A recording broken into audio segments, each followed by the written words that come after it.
Pilot को onboard करने के लिए उसके पहले उसको वीआर के अंदर ट्रेनिंग कंप्लीट करना पड़ा है। तो वो कौन सा सिमुलेशन होता है जो 15 लाख पास हो रहे हैं उसमें 40,000 कोई जॉब मिल रहा है, पहले ही आप सिक्योर करना चाहते हो before going into that. Okay, because this is the reality.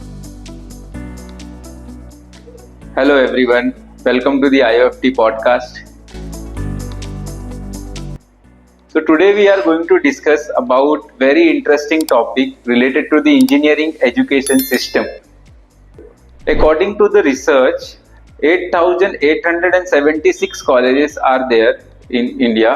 From that, 6,611 colleges are the private owned and the 2,265 colleges are the government owned.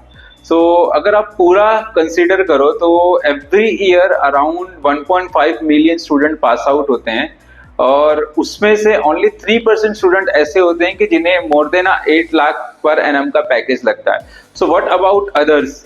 Generally अगर आप एवरेज इंजीनियरिंग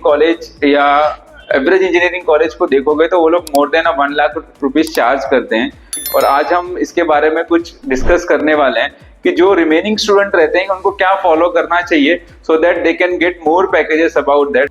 सो आज हम बात करेंगे हमारे एक पॉलिटेक्निक स्टूडेंट हिमांशु रसाल से और उनकी पॉलिटेक्निक जर्नी को इलेबोरेट करेंगे। चलो मिलते हैं हिमांशु रसाल से। सो हिमांशु, आपने 10th के बाद डिप्लोमा इंजीनियरिंग क्यों सिलेक्ट किया और अभी तक आपकी जर्नी कैसे जा रही है डिप्लोमा इंजीनियरिंग की? 10th एग्जाम के बाद मेरा मार्क्स आए थे, एवरेज ही आए थे 75-76 के आसपास, और मुझे टेक्नोलॉजी फील्ड में ही जाना था, कंप्यूटर साइंस, आईटी, इलेक्ट्रॉनिक्स में। और 11th-12th एग्जाम करने पे वो फील्ड स्पेसिफिक मेरे इंटरेस्ट में सिखाएंगे नहीं, तो मुझे इंटरेस्ट के हिसाब से सीखना था, इसलिए मैं 2 इयर्स 11th-12th में वेस्ट करने से बेटर मैंने 3 इयर्स में मेरे इंटरेस्ट के फील्ड में सीखना पिक किया डिप्लोमा में। अच्छा, और अभी तक की आपकी जर्नी कैसी गई? जर्नी तो अच्छी थी, बहुत सीखा मैंने, खुद के पर्सनल प्रोजेक्ट्स और कॉलेज में भी प्रोजेक्ट्स किए। वर्कशॉप हुए हमारे। और वो इंजीनियरिंग वाली फीलिंग आती है? आती तो है इंजीनियरिंग वाली फीलिंग। आपको क्या लगता है जो करंट सिलेबस है डिप्लोमा का वो स्टूडेंट को फ्यूचर टेक्नोलॉजी में प्रिपेयर करने के लिए कितना हेल्प करता है या कर रहा है? करंट सिलेबस तो ज्यादा कुछ हेल्प नहीं कर रहा, स्टूडेंट मोस्टली खुद से ही सीख रहे हैं या बाहर से क्लासेस लगा के सीख रहे हैं। सिलेबस में बहुत सारी टेक्नोलॉजी सिखाई नहीं जा रही है जो अभी यूटिलाइज हो रही है। बेसिक टेक्नोलॉजी जैसे कि वेब डेवलपमेंट में रिएक्ट, मन वगैरह सिखाया नहीं जा रहा। बैकएंड के लिए कौन से डेटाबेसेस यूज करते हैं, पाइथन वगैरह नहीं सिखाया जा रहा अच्छे से। उसके लाइब्रेरीज बहुत सारे आते हैं, वो सिखाए नहीं जा रहे हैं। और हार्डवेयर टेक्नोलॉजीज भी जैसे कि वर्चुअल रियलिटी डिवाइसेस, सॉफ्टवेयर्स भी जैसे यूनिटी, अनरियल इंजन वगैरह सिखाया नहीं जा रहा। नए नए सॉफ्टवेयर्स प्रोग्रामिंग को हेल्प करने के लिए बनाए जा रहे हैं, वो भी नहीं सिखाए जा रहे हैं। वो इम्प्लीमेंट किए तो बेटर होगा, क्योंकि स्टूडेंट वैसे भी वो बाहर से ही सीख रहे हैं, यूट्यूब या दूसरे कोर्सेज लेके। तो कॉलेज में ही वो सिखाया जाए, सिलेबस में ऐड किया जाए तो ज्यादा हेल्पफुल होगा स्टूडेंट के लिए। ओके, तो हिमांशु क्या लगता है आपको, आप करंट सिलेबस में क्या मिसिंग है डिप्लोमा इंजीनियरिंग के जो आप मिस कर पा रहे हो और इंडस्ट्री में नहीं जा पा रहे हो? इंडस्ट्री के लिए तो प्रैक्टिकल नॉलेज सिखाया नहीं जा रहा है ना, तो उसके लिए इन हैंड एक्सपीरियंस जैसे कि वर्कशॉप्स वगैरह इम्प्लीमेंट करने चाहिए कॉलेजेस में। जो कि स्टूडेंट्स को एक्सपीरियंस दे, खुद से डेवलपमेंट करने दे, प्रोजेक्ट्स बिल्ड करने। हमारे कॉलेज में भी हुए थे, स्टार्ट से हर ईयर में एक वर्कशॉप हुआ था। फर्स्ट ईयर में वर्चुअल रियलिटी और मिक्स्ड रियलिटी सिखाया था, उसमें ऑक्यूलस पे डेवलपमेंट सिखाया था यूनिटी से। फिर जावा का एक हुआ था, एडवांस जावा का वर्कशॉप, और एक आईओटी का हुआ था। तो उसमें बहुत सीखने मिला, हार्डवेयर डिवाइसेस, के बारे में, IoT कैसे वर्क करता है, वर्चुअल रियलिटी कैसे वर्क करता है, तो वो इम्प्लीमेंट किया तो बेटर होगा। ओके, सो वो वर्कशॉप ऐसे 3 दिन के वर्कशॉप हुए थे आपके कॉलेज में। हाँ। तो 3 दिन आप लोगों को लगातार काम करना पड़ा था सुबह से शाम तक, ओके, जो आपका कॉलेज टाइमिंग था। तो उसमें तो आपको मस्ती वगैरह करने नहीं मिलता है, बट आपके कॉलेज के लेक्चर्स में आप लोग थोड़े बहुत बंक करते हो, या कॉलेज के लेक्चर मिस आउट करते हो, या लेक्चर में मस्ती करते हो। अगर वो सब नहीं करने मिलेगा तो कैसे एंजॉय करोगे? ये मस्ती तो करने मिलता है ना हर बार, हर जगह पे, पर सीखने भी मिलता है ना अच्छा, नया कुछ। So not for your college only, अगर आपको कंपेयर करना रहेगा दोनों चीज, जो वर्कशॉप में जो चीजें हुई थी और उसके अलोंग विद जो आपके लेक्चर्स में जो होता है, तो कैसे आप उसको रिलेट कर पाओगे, या आपको कोई सजेशन देना है किसी फैकल्टी को कि आपको you have to go in that manner? Well lectures में मोस्टली थियोरेटिकल सिखाया जाता है ना, और वर्कशॉप्स में प्रैक्टिकल नॉलेज दिया जाता है, दोनों ही इम्पोर्टेंट है। तो कॉलेज में कैसे वीकली दो या तीन ही प्रैक्टिकल होते हैं और रोज लेक्चर्स रहते हैं। तो आइट से कि रोज एक लेक्चर रहेगा तो उसके रिलेटेड एक प्रैक्टिकल भी होना चाहिए कि आज इतना सीखा है तो वो प्रैक्टिकल में भी करवाया जाए, तो उतना रिकैप भी होता है स्टूडेंट को और वो प्रैक्टिकली भी सीखने मिलता है उसी दिन।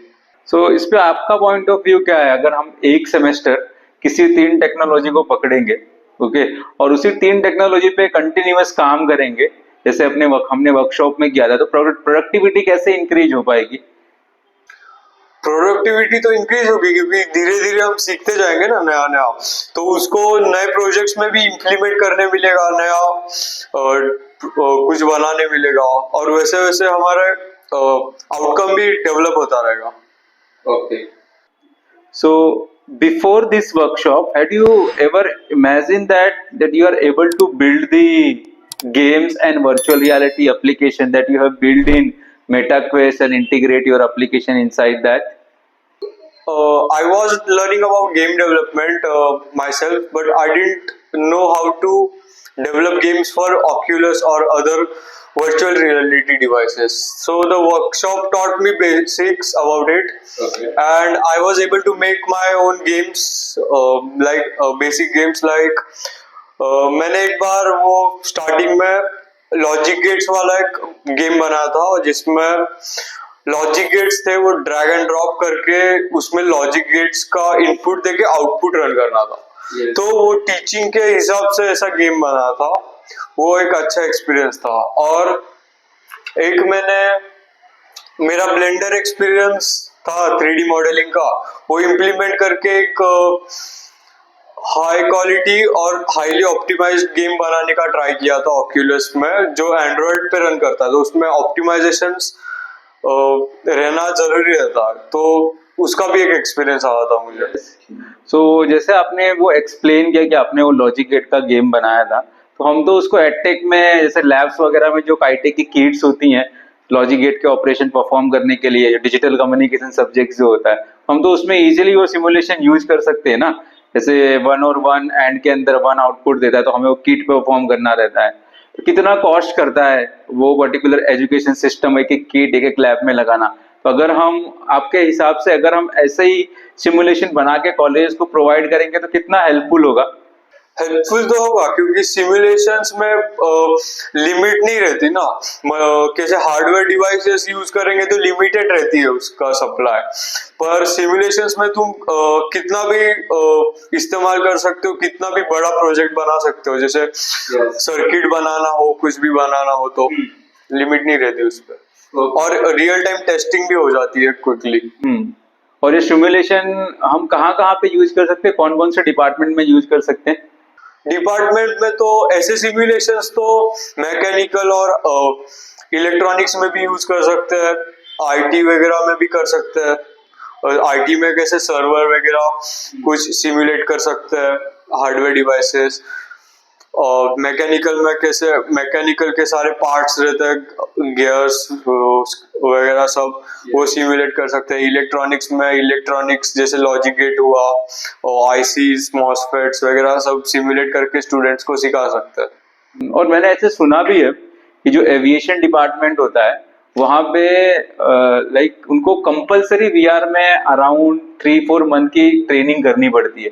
तो वो जो वीआर का सिमुलेशन होता है, जैसे पायलट हो गया, उसको ऑनबोर्ड पायलट को ऑनबोर्ड करने के लिए उसके पहले उसको वीआर के अंदर ट्रेनिंग कंप्लीट करना पड़ता है। तो वो कौन सा सिमुलेशन होता है, अगर कुछ आपको थोड़ा बहुत पता होगा उसके बारे में? करंटली तो आई थिंक वो उनका बड़ा सिमुलेशन रहता है, रूम साइज का ही रहता है, और उसमें मोशन वगैरह भी सिमुलेट किया जाता है रियल टाइम एक्सपीरियंस देने के लिए। फ्लाइट सिमुलेटर या उसमें मोशन वगैरह भी सिमुलेट किया जाता है रियल प्लेन की जैसा।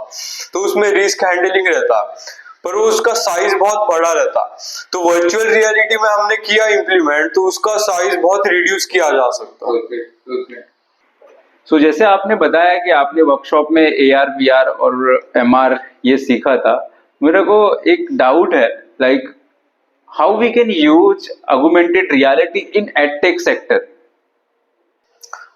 एडटेक में ऑगमेंटेड रियलिटी तो बहुत चीजों में यूज कर सकते हैं, जैसे कि स्टूडेंट के आईडी कार्ड हुए, स्कैन किया तो स्टूडेंट का प्रोफाइल पॉप होगा, या फिर कुछ ऐसे प्रोजेक्ट वगैरह दिखाना हो, नहीं तो सिलेबस में से कुछ सिखाना हो, जैसे कि प्रोग्रामिंग में ऐसे कोड के ब्लॉक्स कैसे रन करते हैं वो सिखाना हो, तो वो स्कैन करके डिस्प्ले किया जा सकता है।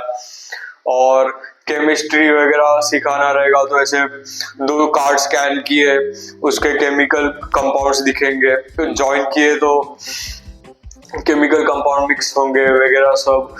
सिविल में भी किया जा सकता है कि कार्ड स्कैन करके वो बिल्डिंग्स वगैरह डिस्प्ले होंगी, वो सब किया जा सकता है। Okay, so it's very interesting, means you can give entire visualization to the education world. Okay, so the student को ज्यादा एफर्ट लेने की जरूरत नहीं पड़ेगी, टीचर्स अपने एग्जांपल्स इजीली समझा पाएंगे। This is the way we can increase the efficiency of education sector using augmented reality, correct? Okay, so do you feel कि AR VR एक सीरियस करियर है और खाली एक just cool experience? Serious career तो है अभी, क्योंकि बहुत सारे कंपनीज अभी उसको डेवलप कर रहे हैं, उनके ब्रांड्स वगैरह डिस्प्ले करने, प्रोडक्ट्स डिस्प्ले करने के लिए। जैसे कि बहुत सारी मार्केट प्लेस कंपनीज जो प्रोडक्ट सेल करती है, जैसे कि फ्लिपकार्ट, अमेजोन, वो अभी ऑगमेंटेड रियलिटी यूज कर रही है। स्नैपचैट और लेंसकार्ट भी यूज कर रही है to display expressions on face. So yeah, it is a big career option right now. Okay, so ऐसे ही जैसे आपने कंपनी का नाम लिया, मेरे दिमाग में भी एक ऐसा प्रोडक्ट आया है, जैसे बोट का एक ऑफिशियल बोट वर्स, जैसे मेटावर्स बोलते हैं ना सब, जैसे बोट ने बोट वर्स बनाया है। तो उसमें अगर आप ट्राई करोगे तो आपका एक अवतार जनरेट करके आप पूरा का पूरा बोट वर्स देख सकते हो। और ऐसे भी मैंने सुना है कि बोट वर्स एक इवेंट लॉन्च करता है अलग अलग टाइम के ऊपर। आपने वो एक्सपीरियंस किया है? अभी के लिए तो नहीं किया मैंने, बोटवर्स का तो नहीं किया एक्सपीरियंस। मतलब ऐसे जैसे बोट ने बोटवर्स बनाया, वैसे अलग अलग कंपनी अपना खुद का इन्वायरमेंट बना सकती है। तो उस हिसाब से आपको क्या लगता है कि इसका मार्केटिंग में हम किस हिसाब से यूज कर सकते हैं और कहाँ पे यूज कर सकते हैं? Where we can use this particular thing in marketing? Marketing में तो बहुत जगह पे इस्तेमाल कर सकते हैं, जैसे कि अभी एग्जांपल दिया लेंस कार्ट में, वो लेंस के फ्रेम्स डिस्प्ले करने के लिए यूज करती है। बाहर ओवरसीज में भी कंपनीज अपने प्रोडक्ट रिमोटली डिस्प्ले करने के लिए प्रोवाइड करती है ऑगमेंटेड रियलिटी। जैसे कि हमारे रूम में कुछ फर्नीचर लेना हो तो वो सब डिस्प्ले किया जा सकता है डायरेक्टली, साइज वगैरह चेक करने के लिए कैसा दिख रहा है रूम में। Okay, yes. What are the common challenges that diploma students are facing in India? Diploma students are facing challenges like lack of practical knowledge, and they don't know a lot about what their career options are in the future. They want to have a proper career, but they don't know what opportunities they can get, and they don't have information about the technologies needed for those opportunities. आपके जैसे student जो colleges में जो extra curricular activities होती है and along with that जो academics में जो स्टडीज होते हैं, तो वो दोनों को कैसे मैनेज कर पाते हो? दूसरों का पता नहीं, पर मैं तो मैनेज नहीं कर पाता हूँ। मैं एक्स्ट्रा करिकुलर्स पे ज्यादा फोकस करता हूँ, और एग्जाम्स रहेंगी तभी बस करिकुलम पे फोकस करता हूँ, स्टडीज पे। तो कभी कभी तो कॉलेज का मेरा इश्यू हो जाता है, क्योंकि मैं कुछ नया सीखने बैठता हूँ, कुछ करने बैठता हूँ, प्रोजेक्ट्स बनाने, रात कैसे निकल जाती है, फिर मैं सुबह नींद आने लगती है, सुबह सो के फिर मैं कॉलेज जाना ही भूल जाता हूँ, फिर सीधा दोपहर या शाम को उठ जाता हूँ। तो उसमें मेरा तो करिकुलम ऐसे कॉलेज का स्टडीज मिस हो जाता है। तो आई वोंट रिकमेंड आपके हिसाब से तो स्टूडेंट को एक डिसिप्लिन रहना चाहिए, एक डिसिप्लिन मेंटेन करना चाहिए और फ्यूचर के लिए वो अच्छा रहता है। तो इससे कैसे टैकल करोगे आप? इससे टैकल तो अभी स्ट्रेस थोड़ा रहेगा, तो स्ट्रेस तो बहुत रहेगा वैसा करने का, तो इसलिए खुद जैसे परफॉर्म कर पा रहे हो वैसे ही खुद के हिसाब से मैनेज करना सीखना पड़ता है। ओके। और else engineers can do anything, ये बोल सकते हो? कैन एनीथिंग तो हाँ कर तो सकता है, बस सीखना पड़ता है नया नया कुछ। आपके केस में जैसे आपने बोला ना कि वो कॉलेज नहीं जाना पॉसिबल होता है या वो मैनेज नहीं हो पाता है। वो तो मेरे आलस की वजह से होता है ताकि कॉलेज नहीं जाना, पर हाँ स्टडीज तो कर लेता हूँ मैं, एग्जाम के पहले तो सब क्लियर हो जाता है मेरा, एंड या सब क्लियर तो हो जाता है स्टडीज, उसका कुछ इश्यू नहीं था।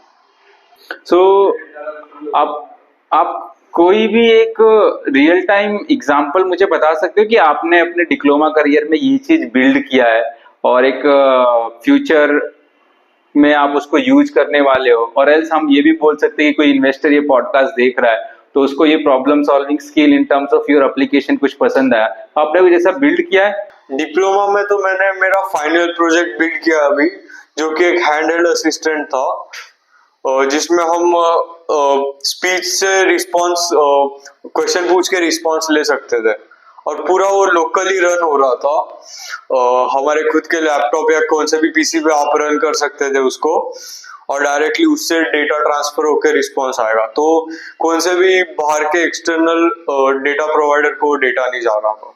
ओके। सो लेट्स से अभी तो इन्वेस्टमेंट मिलना कहीं से बहुत मुश्किल है, तो आपके पास जो टारगेट ऑडियंस है या आपका जो सराउंडिंग है, अगर आपको उन्हीं को पिच करना रहेगा, जैसे आपको डिफरेंट कॉलेजेस को पिच करना है या आपको अपने कॉलेज को पिच करना है, तो कॉलेज कैसे वो प्रोडक्ट यूज कर पाएगा फॉर कंज्यूमर स्टूडेंट के लिए? कॉलेज हैंड आउट कर सकता है वो डिवाइस स्टूडेंट्स को, क्योंकि वो लेस डिस्ट्रैक्टिव है फोन के कंपैरिजन में, फोन और पीसीज के कंपैरिजन में, क्योंकि उसमें बस सर्च और क्वेश्चंस पूछे जा सकते हैं और रिस्पॉन्स आता है एआई के मॉडल्स थ्रू। ओके। और वो हाईली कस्टमाइजेबल है, तो कॉलेजेस अपने करिकुलम के हिसाब से उसको कस्टमाइज और प्रिपेयर करके स्टूडेंट्स को हैंड आउट कर पाएंगे। और ब्रांडिंग वगैरह में कैसे यूज कर पाएगा कॉलेज? ब्रांडिंग में अभी कॉलेज उसको अपना पर्सनल टच दे सकता है, I guess. Okay, yes. Personal touch in the sense आप उसको कस्टमाइज कर सकते हो। हाँ। आपने जो हैंडल बनाया जनरली तो वो एपीआई कॉल करता होगा। हाँ। ओके, वहां से रिस्पॉन्सेज आते होंगे। तो वो जो एपीआई कॉल होता है उसमें क्या क्या कौन कौन बैकएंड में कौन कौन सी चीजें यूज हुई है इन टर्म्स ऑफ एआई? कौन कौन से जैसे चैट जीपीटी का एपीआई होता है, ओपन एआई का एपीआई होता है, वैसे अलग अलग एपीआई मिलते हैं, तो वहां पे कुछ ऑप्शन मिलता है कि डायरेक्टली कस्टमाइजेशन करके कॉलेज उस चीज को यूज कर पाए और उसका ब्रांडिंग वगैरह में यूज कर? मैं इसलिए ये चीज पूछ रहा हूँ क्योंकि अगर कोई और अदर कंपनी इसको देख रही है, अगर उनको कुछ हैंड होल्ड बनाना है, तो अगर वो अपने प्रोडक्ट में इंटीग्रेट करना चाहेंगे तो उनको उनके पास कौन सा ऑप्शंस रहेगा इसको यूज करने के लिए फॉर देयर कंज्यूमर के लिए, उनके कंज्यूमर्स के लिए?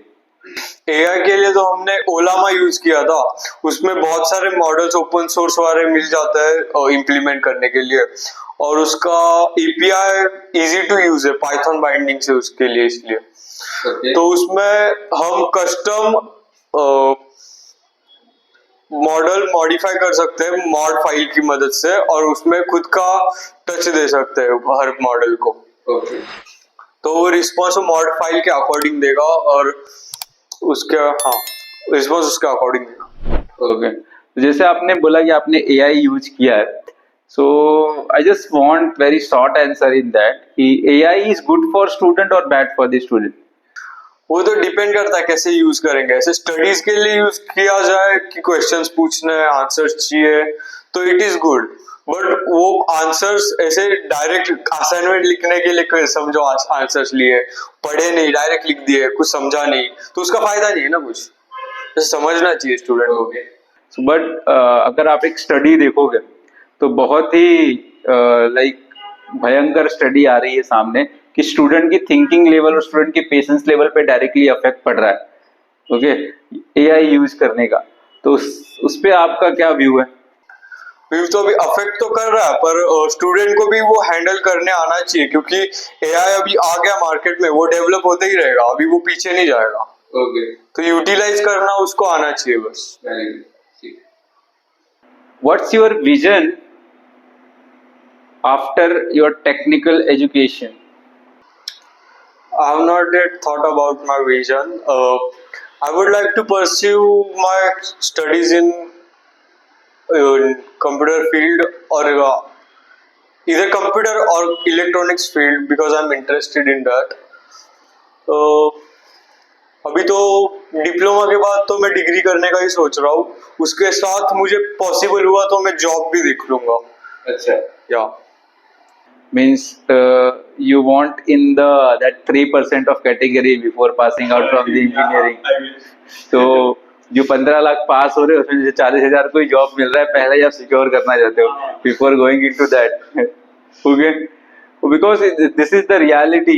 ओके अगर आप देखोगे 15 lakh student, because each and every colleges क्या करता है, यही बोल के एडमिशन लेता है कि उनको प्लेसमेंट लगाएंगे। अगर आप प्लेसमेंट लगाने की बात करें तो एटलीस्ट 50% का रेशियो होना चाहिए जो हिसाब से कंट्री ग्रोथ कर रही है। ओके इसमें भी ग्रोथ आना चाहिए, लेकिन ये तो ग्रोथ डे बाय डे कम ही होते जा रहा है। इसके पीछे भी किसी ना किसी को तो ध्यान देना पड़ेगा। और एटलीस्ट अगर वो 2 लाख रुपए चार्ज कर रहे हैं per month, okay so at least 4-5 lakh का पैकेज तो देना चाहिए। IOFT ने कैसे हेल्प किया है आपको okay to think about more technically or to go into the project based learning kind of things? Well वो वर्कशॉप्स IOFT के ही थे कॉलेज में, तो उन्होंने बहुत हेल्प किया मुझे ये सीखने के लिए नया virtual reality and all. Okay so अगर यही प्रोसीजर फॉलो किया जाए तो क्या हम ये 3% को इंक्रीज कर पाएंगे? या it is possible, highly possible. 3% को मतलब समझ में आया ना आपको क्या मैं बोल रहा हूँ? जो 15 लाख पास आउट होते हैं इसमें 40,000 को खाली जॉब मिलता है, तो इसको अगर इंक्रीज करना रहेगा तो ये मॉडल क्या लगता है आपको कि सूटेबल है? सूटेबल तो है, क्योंकि अगर स्टूडेंट के पास एक्सपीरियंस रहेगा तो जॉब मिल सकता है उसको इजीली। ओके प्रोजेक्ट्स रहेंगे डिस्प्ले करने के लिए हायर करने वाले मैनेजर्स को। तो thank you Himansh for joining us in the IOFT podcast. So keep growing. We have very great experience in workshop or as well as in podcast with you, and we always pray for you that you are going to do something better in terms of your vision and all. Thank you so much for joining us. thank you for inviting me in this podcast, giving me this opportunity. Thank you so much to the Saraswati Institute of Technology who provide us continuous opportunity for the workshop and the training, and thank you so much for Surose sir and other departments HOD also. Thank you so much.